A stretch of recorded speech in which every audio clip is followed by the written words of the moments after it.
Gyökeres. Is that going to happen? This is interesting because there's been developments today. We're told that Manchester United have made initial approaches over the Sporting striker Viktor Gyökeres, but it's via intermediaries. So it should be stated here, it isn't club-to-club contact yet. It's one of those situations where they will approach intermediaries to try and explore the conditions of a particular deal. Is that normal? Yeah, these things can happen between clubs.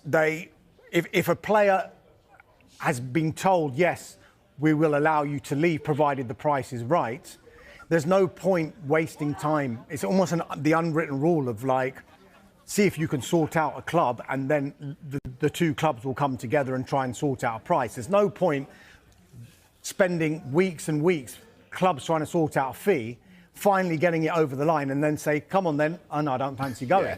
Yeah. And all of that will have been for nothing. So there has to be some sort of encouragement that the player would want to go. We do know that the head coach, Ruben Amorim, is a huge admirer of Viktor Gyökeres. He played under Amorim at Sporting, played fantastically well under Amorim, continued to play fantastically well last season as well.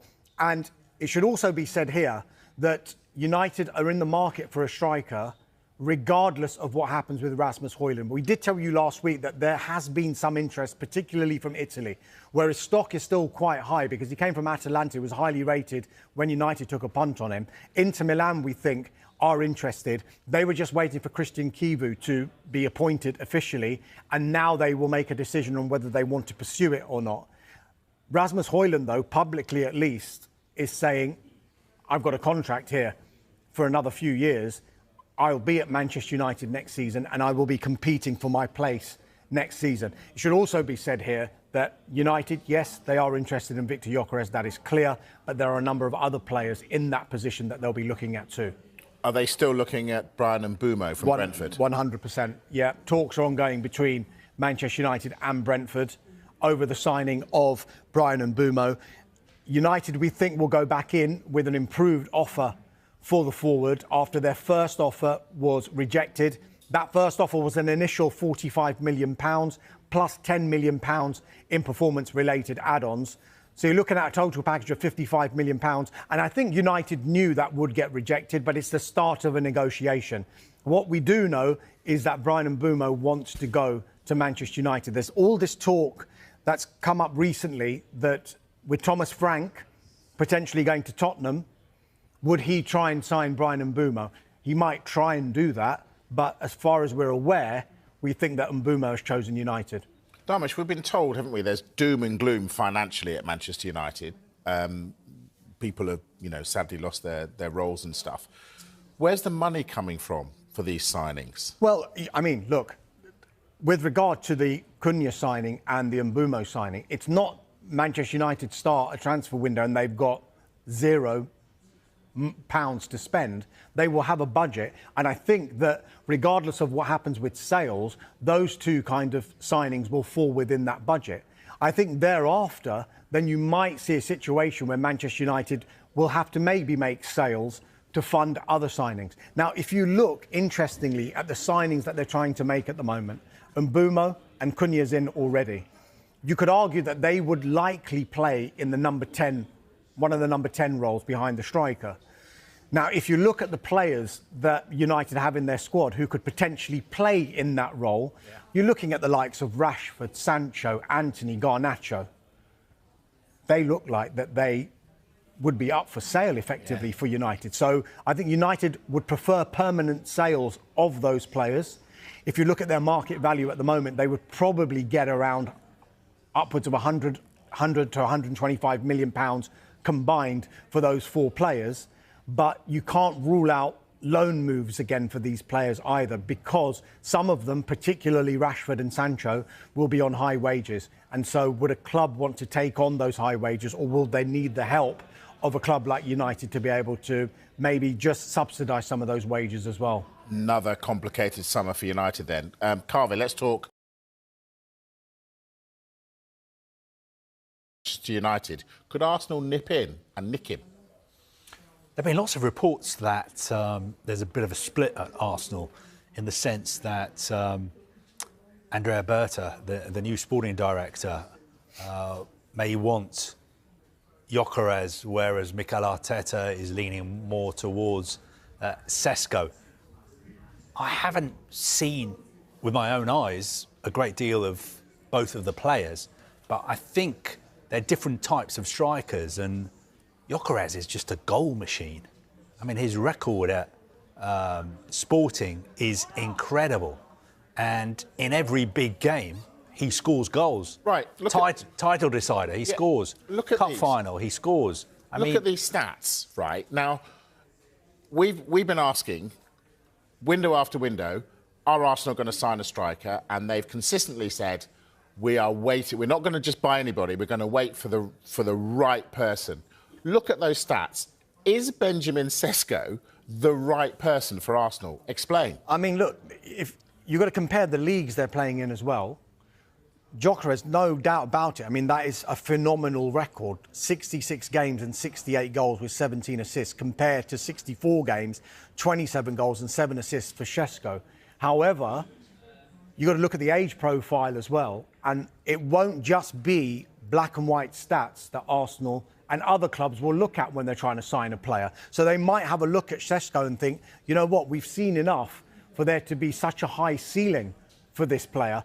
Gyökeres, of course, it's clear that he is, as Carve said, is a goal machine, and you might be buying the ready-made, finished article if you were to sign him. Don't Arsenal need that, though? But you could also argue he has never played in the Premier League. He's played in the Championship for Coventry, where he was brilliant, and then he's played in the Portuguese league.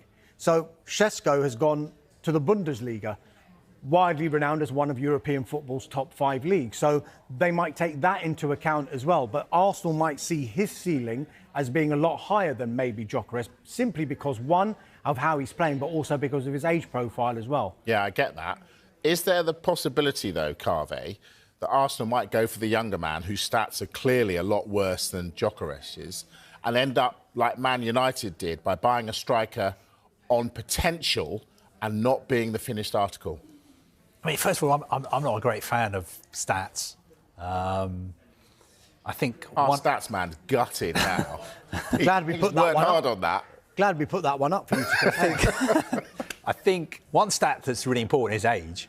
Šeško's obviously 5 years younger, I think, so would have more of a resale value. But you need to look in depth at how Sporting play and how Leipzig play. Sporting are the best team in Portugal. I imagine the way they play, they dominate the ball in a lot of games. They have excellent creative players whose job is simply to create chances for Gyökeres. And Gyökeres is a fantastic finisher, and that's why playing in the best team in Sporting, he's scoring so many goals. Leipzig are not the best team in Germany, and they may not be set up just to create chances for Šeško. His role in that team might be totally different to Gyökeres' role at Sporting. Now, Arsenal have got a very good, large recruitment, data analysis department, and I'm sure they've been watching a lot of these two players as well as lots of other strikers they've been targeting, and they will have been poring over the numbers and the data, analysing it, presenting it to Mikel Arteta and his closest advisors at the club, and they will make the decision. I don't think you can just go by that graphic or that stat and say that proves that Gyökeres is better than Šeško. I think there's more to it than that. It's difficult to compare. With all due respect to the people who create stats, because they do a fantastic job. Too late now. It's too late. It's also difficult to compare the example you gave with Rasmus Højlund, because if you look at, going back to these stats, Šeško's played 64 games for RB Leipzig. When Manchester United signed Rasmus Højlund, it was off the back.